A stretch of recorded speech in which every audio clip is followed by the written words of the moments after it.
Welcome to the Underground, the Steel City Underground, the black and gold standard for Pittsburgh Steelers coverage. Now, here's your host, Joe Kuzma and Brian E. Roach.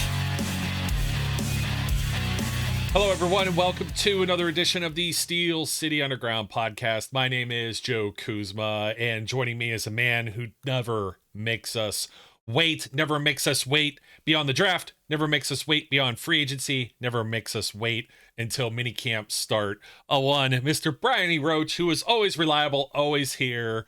Welcome, my friend. How are you doing? I don't think that's true, but no, I it's don't really make you not. wait. It's really not true, though. I am not always reliable. I'm not sure that introduction is actually valid, but I will take it, and I at least will not. I generally won't leave you hanging, if nothing else.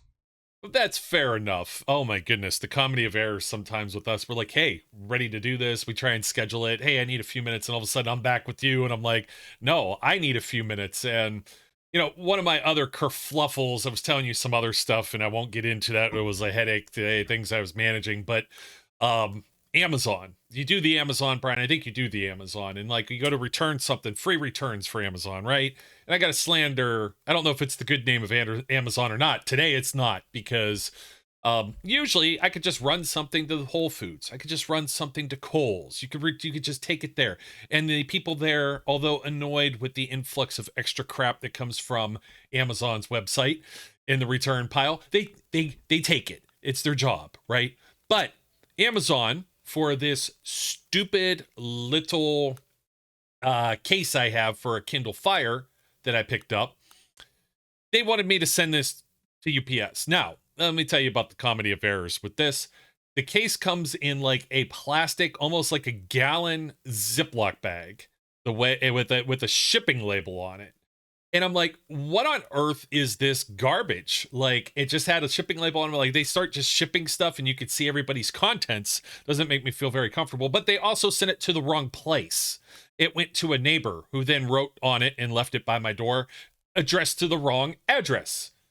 So I go to return this, and I am forced to send it to UPS, who then forces me to use a different envelope, a box, or whatever, of which I do not have with me. So needless to say, I have to make another trip there to put it in some generic thing.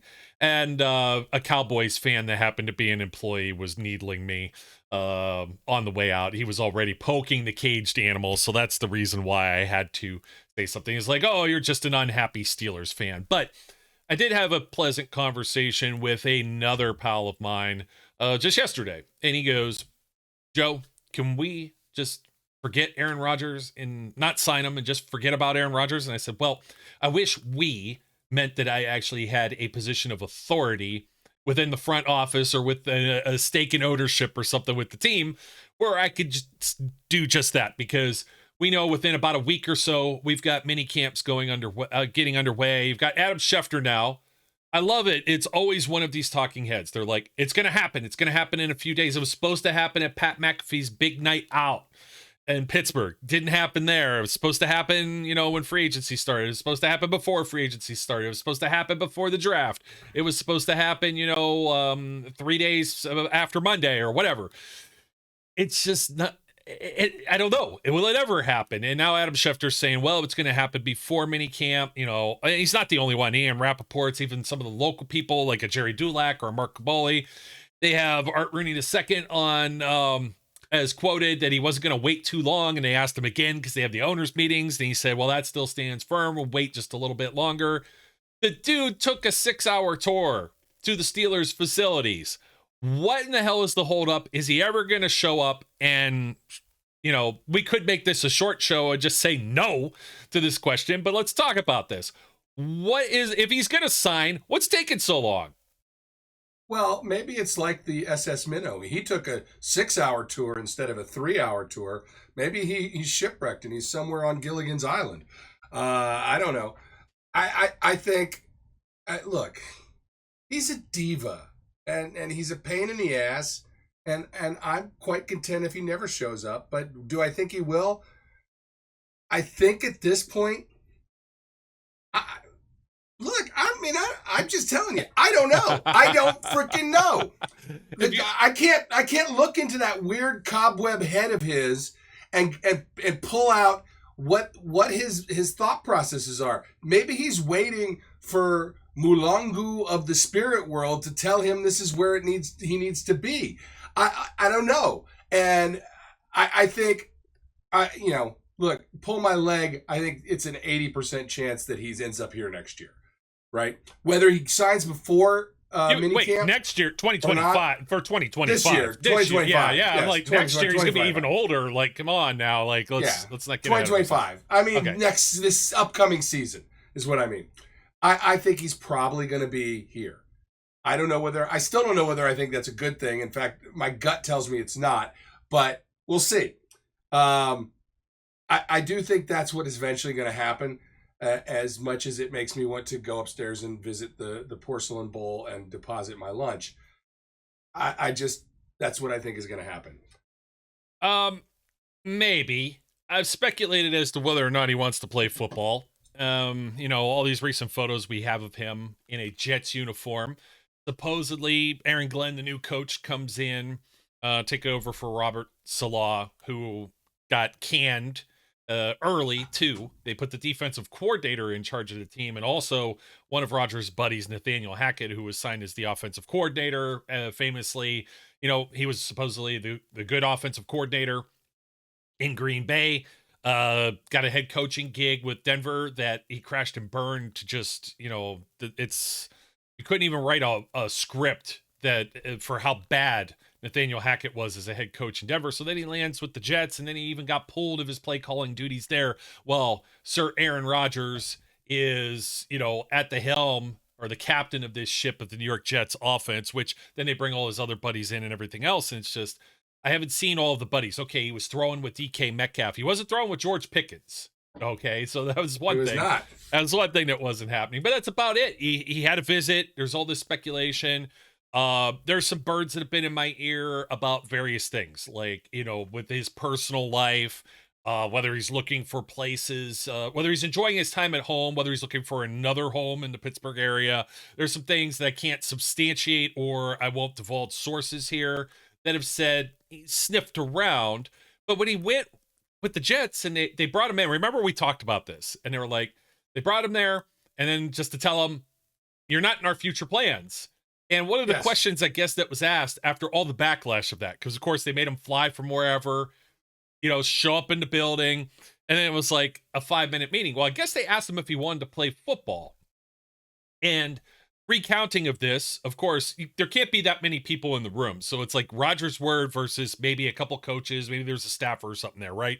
But supposedly what got leaked out of this was he didn't really, it was like, meh, yeah, maybe, whatever. You know what I mean? And they were just kind of like, it rubbed them the wrong way, and it was like, adios, get out of here. He becomes this free agent. Everybody puts, this is a guy that's won however many MVPs, 4 MVPs during his NFL career. He's been around for, 20 years now, right? I know he's long in the tooth, but there's enough, this is a quarterback-driven league. There's enough teams that are desperate for quarterbacks. Have you ever seen anything where there's somebody like this with a resume of an Aaron Rodgers, where he just hasn't signed anywhere by this? But, I mean, you got to get on the train, dude. The train's moving. The train's been moving. It's like, what's taking so long? If it's anybody else, even like a Tom Brady, Tom Brady retire? He says like in like a March or whatever, he's like, no, I'm coming back. And he doesn't hold a team hostage. Again, I'm going to go back to, he's a diva, right? He wants to be the center of attention. He wants to be the rescuer of a franchise. He wants to ride in on a white horse and be the savior, and all of us can go, oh, Aaron, you have saved us. Thank you, Lord Rodgers. Give me Mason and give me Will Howard and go away. I'm getting there. The thing about being a diva, he brings in players he's familiar with, the places he was at. Randall Cobb ends up over there, Alan Lazard, etc. There's some speculation as to if Aaron Rodgers does sign, aside from the wait. Well, let's go with the wait. How long do you wait? because apparently Rooney has he signs the checks and he has said he's a little impatient. He's putting it out there hey dude, crap or get off the pot. Let's get moving. And when does that stop? There's a lot of folks that are in on these various XM programs to listen to. Bill Polian, a former GM for various teams. Todd Haley, obviously, who was in Pittsburgh. He was the head coach with the Kansas City Chiefs. You get Charles Davis and some of these other folks. You got guys who were players and they're involved in organizations at different levels, and they're talking on the radio. And Rodgers' name just keeps coming up because what else is there to talk about? Because you got to make up news, and the news is, well, he hasn't signed anywhere yet, right? So you're talking about when does he need to show up to be effective? You've got Cameron Hayward out there hey, dude, if you want to be a Steeler, get your ass over here. And that was pretty telling. But at what point can he miss mini camps? There's some people, and I'm listening to some of them, and they said, absolutely not. You want to build that camaraderie. You want to get familiar with the team. You need to, get familiar with the new coaches and your new surroundings, everything like that. Then there's others that are well, if he passed on minicamp, it's not the worst thing. And it also, if he's dealing with whatever might be a personal issue, then this gives Mike Tomlin and everybody an out. Instead of he signs, doesn't show up to minicamp, he goes to Egypt or wherever the hell he was with the Jets, and they're like, where's Aaron? Well, you don't have to answer where's Aaron Rodgers if you're Mike Tomlin or anyone else if Aaron Rodgers isn't signed. He's not on the Rodgers. Yeah, yes. Exactly. So look, I'm 100% with. Look, I don't like to disparage anybody's personal issues, but I mean, Aaron Rodgers' personal problem could be I can't choose which towel set to buy. I don't know which one gives me the feng shui in my living abode, and I can't move on until I've made this choice. I don't know. Okay, I just feel like he's such a pain in the ass. I will tell you. Look at that face. Just look at that face. Don't you just want to smack that face? I just want to smack it. Anyway. I had the perfect image for that too. Yes, you did. Yeah. Little smarmy jerk. This is what I'm going to say. In my opinion, if he doesn't show up for minicamp, he shouldn't show up at all. But I get it. Minicamp is football in shorts. Is it really going to impact a 20-year veteran? Probably not. But it's a new team, a new group of guys. Again, you don't want to start off on the foot of saying, I'm Aaron Rodgers, the diva. I don't have to be here for this. You don't want that to be what comes off, right? You want to, and that's just not the Steelers' way, right? That doesn't fit into a way the Steelers have traditionally gone about their business. But, who knows? It's Aaron Rodgers.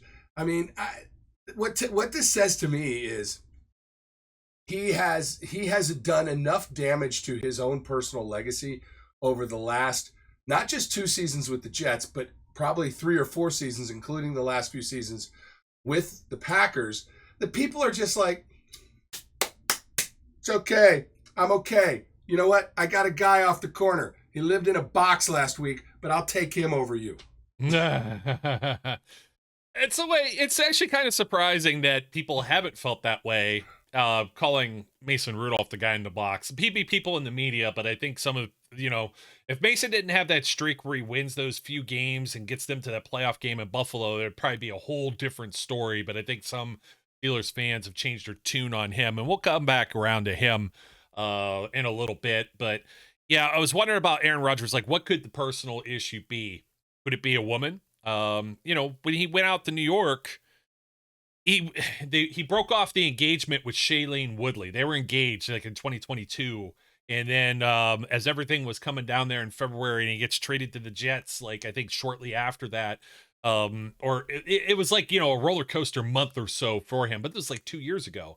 And if you even take that and you go from that February and he's in a pretty hot and heavy relationship with someone, and then they break off an engagement and whatever his personal life might be there from there, he goes into September with a new team, all these high expectations, new contract, a lot of money, and then plays 4 snaps, blows out his knee. We don't even know if he's the same player anymore.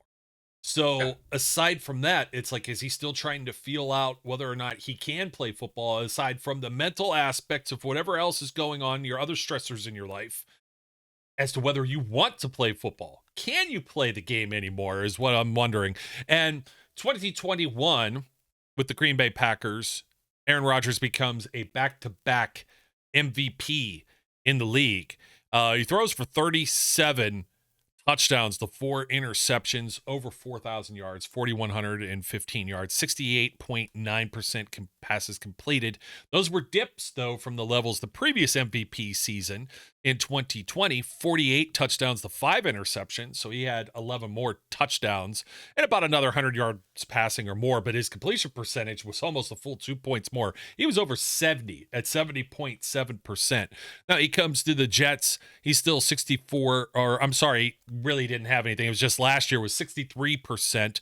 He almost throws for 3,900 yards, 28 touchdowns to 11 interceptions. And a lot of that was him just forcing things. He didn't look like the same guy until maybe a little later in the season. You know, you can't really teach a old dog new tricks in some of these cases, but I just kind of wonder if what he's doing, a lot of people are, I made this comment to the guy that was talking about can we get off the Aaron Rodgers train? And I said, the we aspect of the fan base would still bring Hines Ward back.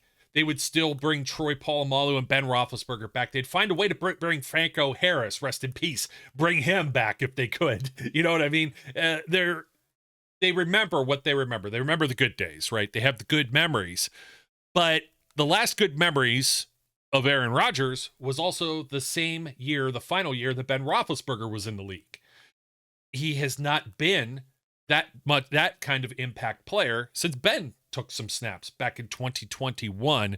So that's what I've got to ask is how much does Aaron Rodgers move the needle compared to anybody else? A Mason Rudolph and a complete unknown, anybody for the Steelers. Is he worth all of this hassle, all of this trouble, all the drama, all the turmoil, all the baggage that possibly comes with it? Because then I got to follow up to this one too. Yeah. First, I'm going to quote the late, great Jimmy Buffett about is it a woman? You know, some people say there's a woman to blame, but I'm going to tell you it's his own damn fault.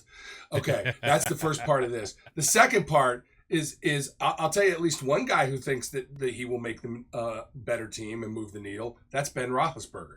On Ben's, football and podcast, he did a schedule review, and he had them winning 11 games if Aaron shows up, and only 7 if he doesn't.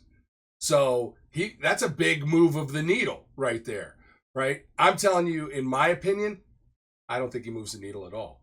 I think this team is what it's going to be, regardless of whether it's Aaron Rodgers or Mason Rudolph or Will Howard, to be frank with you. I think, it's going to depend on its defense, and the offense is a question mark until we know better. Well, one thing I'm going to say about Mr. Rodgers is he only had one game over 300 yards passing last season. I mean, we could even find that with Russell Wilson last year. We have many of the same questions as to whether or not this is the same. We rehash everything except Russ was younger. There was some doubts, that Russ had bad coaching. He had the same idiot coach that was there in Nathaniel Hackett, right? In Denver for a year that Rodgers had as an offense, bring him back as an offensive coordinator. That makes you wonder how much of that is Matt LaFleur up in Green Bay. And, Rodgers, it's not like he's going to be a mentor. Let's not kid ourselves. He's not like anybody they brought in there. He made a big fuss over the Jordan Love deal. So we can't be like, hey, this would be good for Will Howard. Maybe he just gets to watch and see. But it's also bad for Will Howard, too, because he'll never get off the bench. There's no path to Will Howard playing any meaningful snaps if Aaron Rodgers signs, unless Aaron Rodgers ends up injured. I think Tomlin would stroll Aaron Rodgers out there with a half gimpy arm because it's going to be a veteran quarterback over a 6th-round rookie. Okay, and I know I leapfrogged Mason Rudolph, but a lot of that applies to the same for Rudolph. I don't think that Tomlin would be benching. It depends how much they pay Aaron Rodgers. I mean, they're only paying Mitch Trubisky $8 to $10 million, and they wouldn't put Rudolph in over him either. An interesting observation you just made. Even Mason said that. When he was talking, somebody was asking me, it might have been Caboli. Yeah, Caboli was asking Mason Rudolph about what the pecking order was going to be. And Mason basically said, I don't know what the numbers are going to be yet, because like it or not, that's going to have an impact. Yeah, it sure will. I mean, you're paying somebody, the money talks, right? It's that was the Trubisky thing. Why are you paying this guy, $8 million or whatever? I know he restructured it, but it was like an 8 to 10 base to put the guy that's making $2 million in over him, right? So there's some business decisions there. You have to justify what you're paying certain players. Some more Rodgers statistics. Now, he had 4 games where he completed fewer than 60% of his passes last season. That's almost a quarter of the year. He had one that was right on the money for 60%.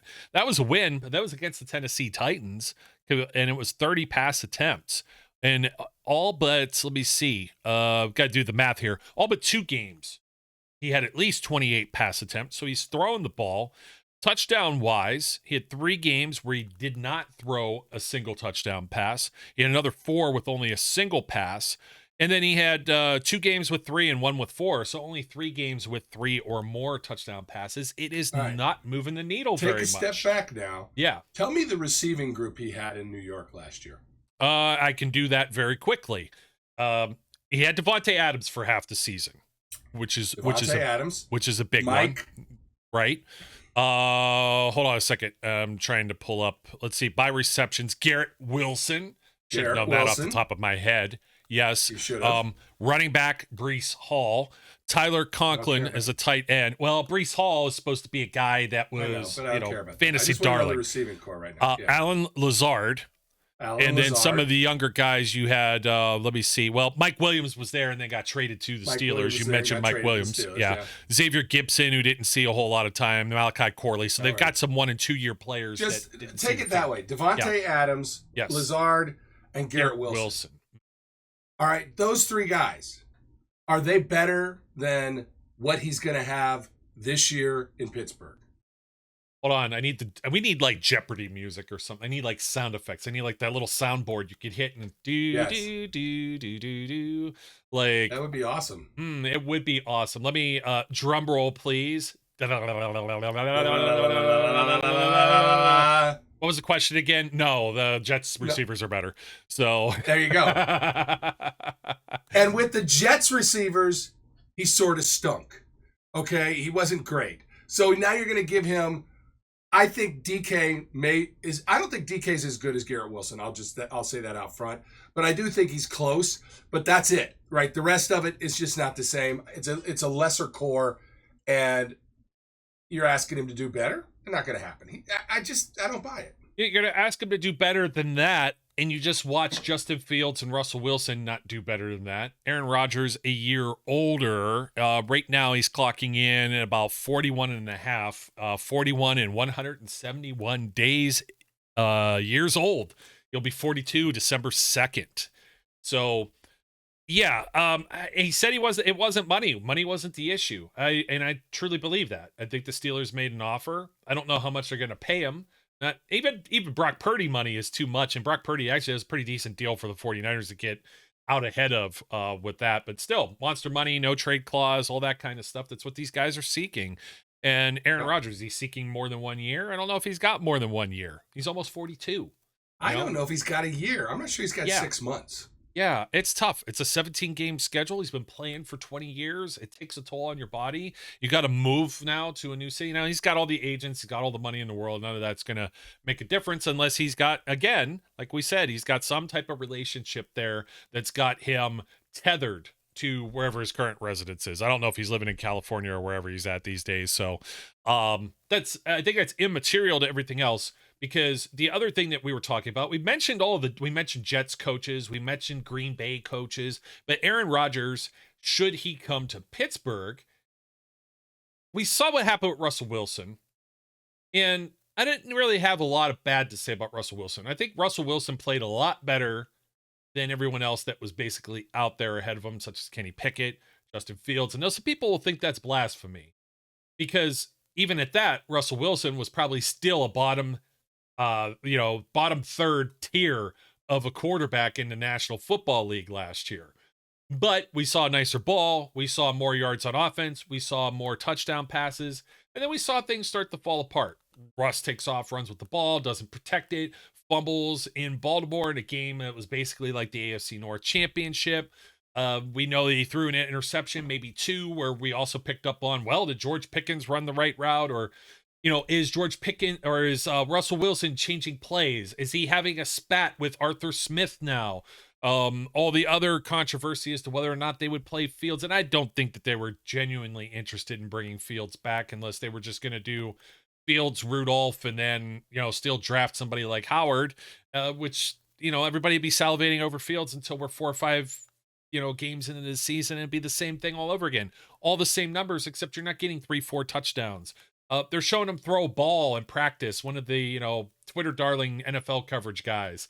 And it was like a 50-yard bomb. Beautiful. They called him a future. The Jets may have found their future franchise quarterback. And it's like, there's no defenders. They're wearing shorts, all the other stuff that we always talk about. Like, more than likely, he just takes off and runs with the football, right? And this isn't really about Fields. It's more about the Steelers and finding their quarterback of the future.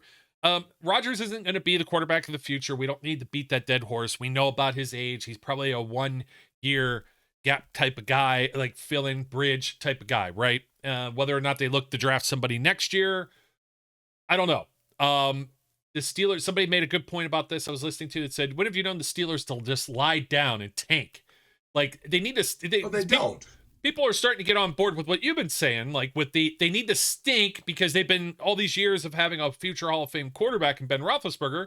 They're always drafting at the bottom of each round. They'll never be within earshot of trying to draft the next quarterback. But the Steelers, they're still going to try and remain competitive. They're not just going to say, well, this is fine. The building's on fire. Let it burn down for a year like some of the other teams do. They would totally sign an Aaron Rodgers if they feel that Rodgers could get them into a Super Bowl type position. They're not going to sit there, lie in wait, and be like, well, we're looking for Arch Manning next year. We made that argument a million times. We don't even know. Look at Quinn Ewers. All the labels were placed on him, and it's whether or not Arch Manning's available and whether or not he's any good. And whether or not he even comes out. He doesn't have to come out next year. Yeah, whether he's available, right? So, Aaron Rodgers comes to Pitt. Let's say he signs. I was mentioning Russell Wilson having some friction. Do we run Arthur Smith's offense? Because now there's I heard somebody talking about Arthur Smith preferred Justin Fields. And I think that's bullshit. I really do, just straight up. If he preferred him and they had a real problem with Wilson, they would have sat Wilson's ass down. They were paying him $1 million. This isn't even the same justification of a Mitch Trubisky type thing. It was a veteran quarterback. Who's running the offense better? Who's better for the team? It was Russell Wilson all the way through, except for a gadget play here or there where Justin Fields got in. So I don't buy that for a minute.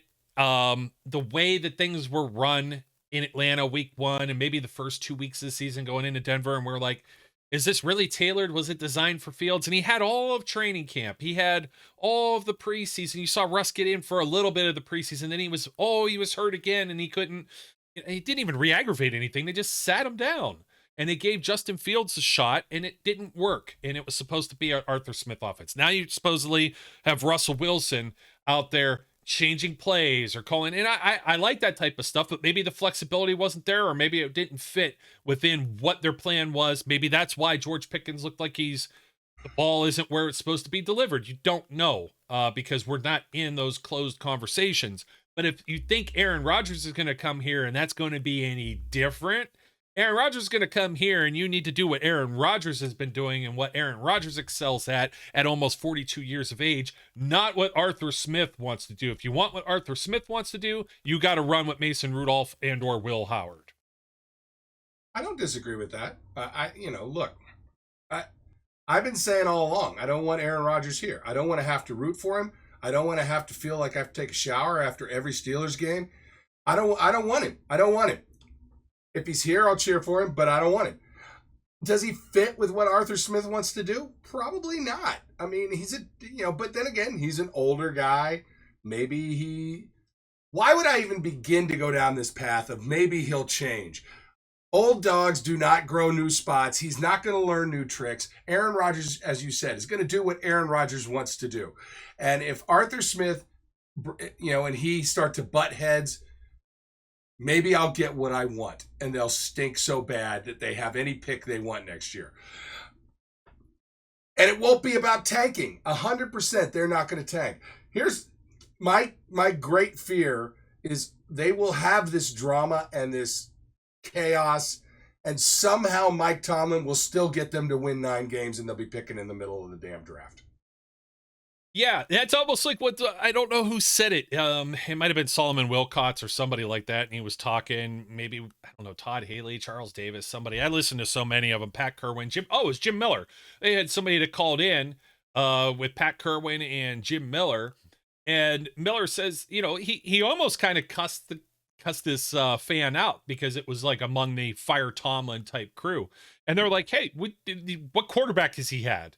And you're going to, well, sometimes it has to do with coaching or whatever. It's like, what coach do you know that's going to coach up the guys that have been taking snaps here?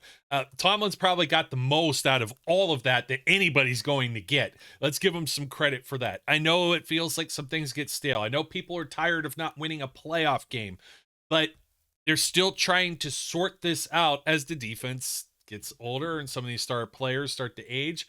They're still trying to put them within earshot instead of having TJ say, well, I really don't want to, this team has no future. I want to go sign somewhere else instead of being a Steeler for life. You don't see those kinds of things. I know there's players that leave. You could pay about 8 to 10 of them prime dollars, and then everybody else, you've got to kind of start to, that's why free agency never looked that great. Yeah, Roethlisberger and all the names that we mentioned, throughout all the years. When you have that big quarterback contract, that takes a big chunk out of that salary cap. They've got the money. I don't think Rodgers is asking for a whole lot. If anything, I think he'd be more amicable to playing a little on the cheap if he feels the team's a contender and can put some other talent around him. But let's talk about the future of the Steelers without an Aaron Rodgers. Still don't think they're in a tank type mode. And I know that, Arthur Smith, Mike Tomlin, they talked about mobility. Okay. Is Mason Rudolph and Will Howard the most mobile quarterbacks in the world? No, but can they scoot away from danger? Yes. Can Aaron Rodgers get away? He knows how to protect the football. I wouldn't necessarily think that he's going to get away from anybody. I don't think Aaron Rodgers is a guy that you're going to put under center and do a tush push with. So, you're going to lose like a 3rd1 and 4th and 1 type deals. And to be honest, Justin Fields, he did it, but he made me kind of wince a few times when he'd do it, or Russell Wilson would go and do it. Russell's a little guy, though. He could fit in those little gaps, little cracks, or whatever. But Rodgers, I just picture him going out there. You remember what it was like when Ben was trying to run in his final year? It was like quicksand, Quicksand was everywhere when we were like kids watching cartoons. We had to worry. We don't have to worry about quicksand so much as adults as we were led to believe. But it sure looked like Ben was running in quicksand. Wait a minute. Are you sure? I'm still convinced that every place I go, quicksand is. I have to take a stick and poke everything in front of me. Quicksand could be there. Yeah, you might need something to kind of find your way out of there. So I think if they go with like a Mason Rudolph, I don't know if it's the best for a Will Howard development, but I still don't know what Aaron Rodgers really brings to the table to help the rookie quarterback anyways, besides firmly seat him with a clipboard and an earpiece, right? On the sidelines for a whole year. If the Steelers are kind of stinking a little bit and they're still, you've got to see Will Howard through camp, through preseason, through September, October, maybe part of November, and it's just not working. And for the first time in a long time, Mike Tomlin is cratering towards losing season. And it's pretty obvious that, Mason Rudolph isn't the future of this team too. He might see some time on the field. The best of luck is that you don't see him at all because Mason's doing his job and Mason's not doing anything wrong. Mason's getting everything done. And maybe he surprises some people more, maybe even surprises us, because I don't know that we've got the, highest level of expectations, for Mason Rudolph. But I think we have more than what some of the talking heads, national TV, even locally, some of those folks. I know Kabali's a big fan and thinks that maybe he'd be able to get it done. Maybe he turns out and does some stuff like Geno Smith did. And then it's a pleasant surprise. And now you don't have the longest term future. You don't have 18 years of Mason Rudolph as your quarterback, but you might get 8 to 10. You might have 5 at least. He's 30. All right, I'll go with 5. 8 to 10. 8 to 10 is a little rough. And look, I'm He's still going not to fall played. back on. Nobody's hit him in like I don't 5-6 care. years. I'm going to fall back on what I've said all along. Mason Rudolph is not a franchise quarterback. He's a backup quarterback. I think if you're looking at 5 to 10 years or 5 to 6 years of Mason Rudolph, you're looking at 5 to 6 years of non-competitive. And they won't do that, obviously. So, like, I'm just saying, if you actually give him the baton, even this year, if you give him the baton, he's going to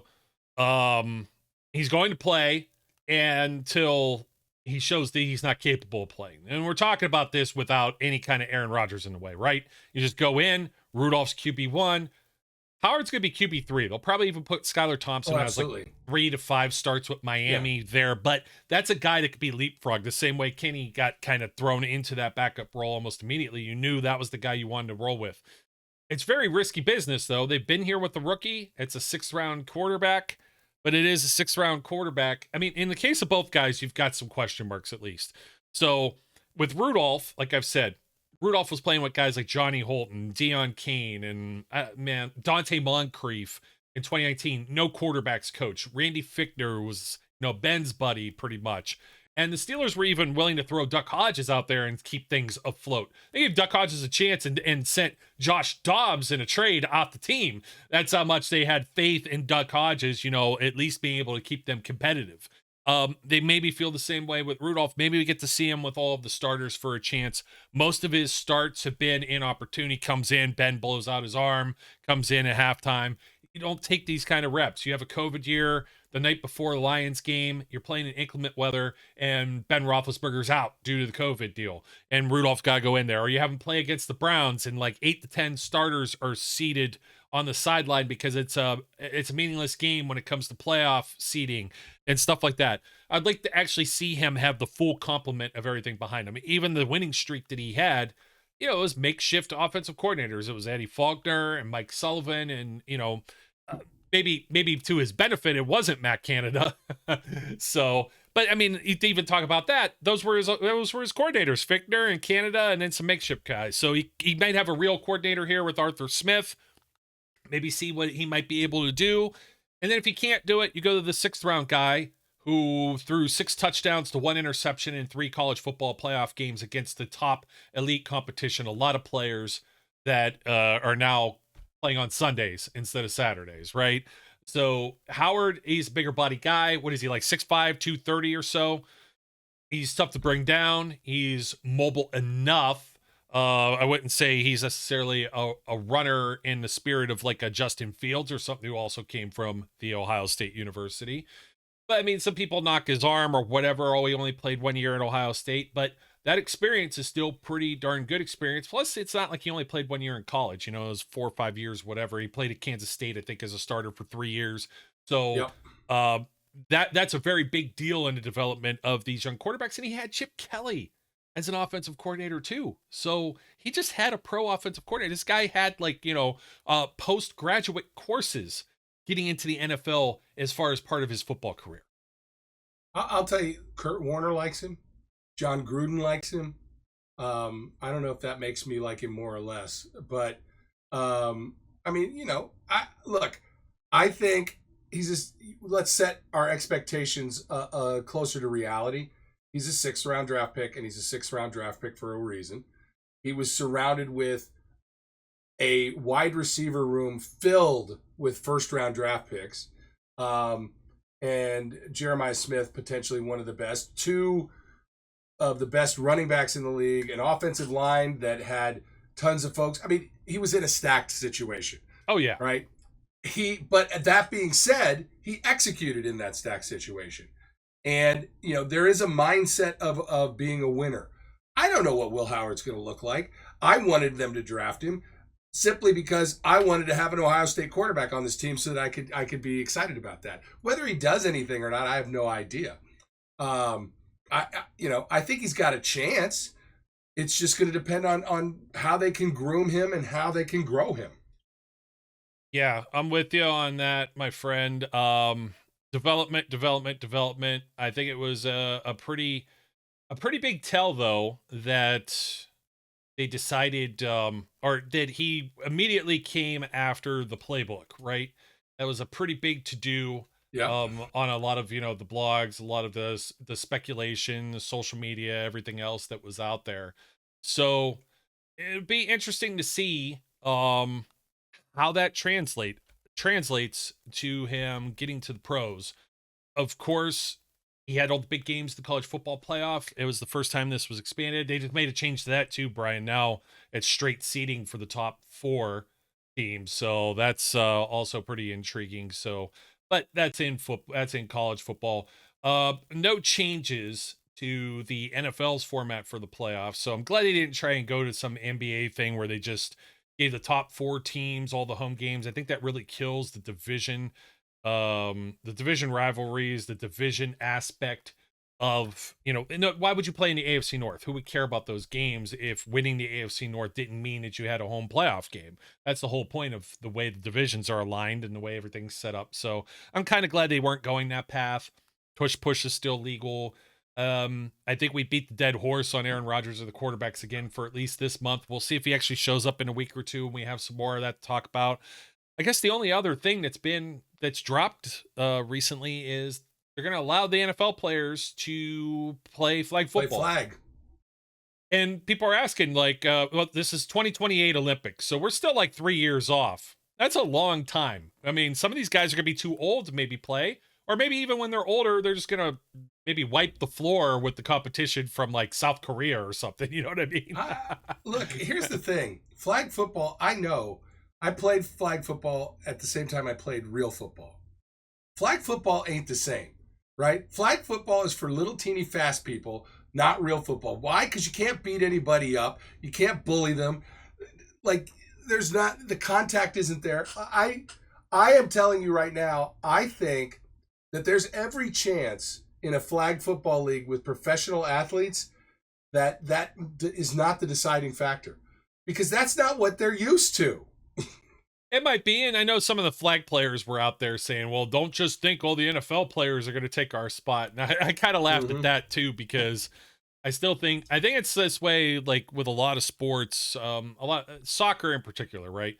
Oh, why is the American team, why aren't we the best in men's soccer? Like women's we are, because there aren't as many women's sports taking all the prime female athletes away from soccer. Soccer is one of the prime sports for females to play, kind of basketball in the same category. But you look at all the competition, like you've got, guys in the NFL, if there wasn't an NFL, might have been playing soccer instead or something like that, right? Just so to speak. So I do think they can make that translation. Some of them.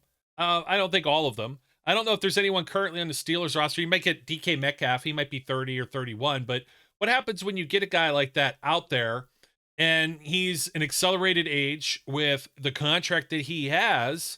And I believe I thought I saw it was designated only one player from each team. I may have read that incorrectly, but I kind of wonder, like, do you risk putting somebody out there that's getting paid $20-30 million a season to play in the Olympics for, some national pride or whatever, when you know that they could probably put high school players out there and maybe get the same kind of results? I don't necessarily want to say, well, high schoolers are still amateur, so high school into college. We're talking about some amateur athletes. But I think that's where you're going to pull a lot of these players from. You might get a little dazzling. Like, I keep thinking of somebody like a Tyreek Hill, like you said, small, fast guys. But it's going to be somebody we haven't heard or don't know of just yet. Or it's going to be somebody that's incredibly young, just coming into the league now, like a Travis Hunter that plays both ways, that ends up in the flag football thing. There's really nobody on the Steelers that I just like. I'm not like TJ Watt's not going to go out there and risk blowing out a knee on a cut somewhere, wherever they end up playing, just to bring home the gold for Team USA. You never know, though. I might be proven wrong. It might be a really cool thing, a really cool bragging rights, and an amazing experience for those players, too. Yeah. Look, anytime you get a chance to play in the Olympics, that's got to be, a lifetime kind of an event thing, right? It's a big deal. So I'm not going to, discourage. I'm just saying, I hate flag football. I don't like playing it. I didn't like it when I played it. I was exhausted. I was like, hell, I don't like this. This stinks. Why? Because tiny little people would run around all the place and I couldn't catch them because I was not that small or fast. So it bothered me. Brian's like a tree trunk. Don't let him fool you. Yeah, it's over there somewhere. You'll find it. I found it. Well, my friend, that's signaling we need to put a bow on the show, of course. So that I heard that too on one of the callers on or one of the guys on XM. The phone was going off. It was like some hilarious ringtone. It was some song, and I was like, oh, I would have never guessed that. But Brian, thanks once again for joining us. And, we're still on Aaron Rodgers' watch, whether we like it or not, at least for the interim. If he doesn't come, then it's going to be like, well, is he going to come for training camp? And we kick this can to like the end of July. These are the most joyous days of my life. I've never been happier or more filled with hope than I am right now. Right. And also, I got to tell you, I have to apologize to the viewership. My normally smooth and silky voice is now dry and squeaky. So I'm sorry. I'm just like, I've been coughing so much over the last week. It's crazy. I know. You still made it through. I apologize for the raspiness of enduring my vocal tonages. Don't let him fool you, folks. Brian's been out here smoking 8 packs of Marlboros every day, so that has never happened. That is not. If I'm smoking 8 packs of anything, it's weed. So, and I'm not smoking that either. Let me be clear. Not because I don't want to, just because I'd rather take the edibles. I don't like the smoke. The stuff is annoying. You don't need it. Stinks, and hey, it's not going to help your lungs any. But I know it opens you up some. But you think the cough you could get off of some of that. I've had some friends that have yeah. That's like I was like, did you just inhale like tar, like just a whole bunch of tar and everything? So no, I was just teasing. That's what you sound. You kind of sound like Marge Simpson's. Yeah, breasty little kids. Somebody give me my cigarettes. Yeah, you actually sound like the Sponge. You sound like the SpongeBob guy. It's like, are you ready, kids? Captain Krabby or whatever his name. Anyways, folks, we've jumped the shark. Don't forget to like, comment, and subscribe. Hopefully you've already done that. We know you did if you're still hanging around here. If you're watching, thank you for watching on YouTube, next day on Spotify, or wherever you may be listening from. Thank you for supporting Steel City Underground. Until next time, my name is Joe. His name's Brian. As we always close out the show, we encourage everyone out there to be safe, be good, and we'll catch you later. We would like to thank you for listening and remind our listeners to follow us on social media and our website, www.steelcityunderground.com.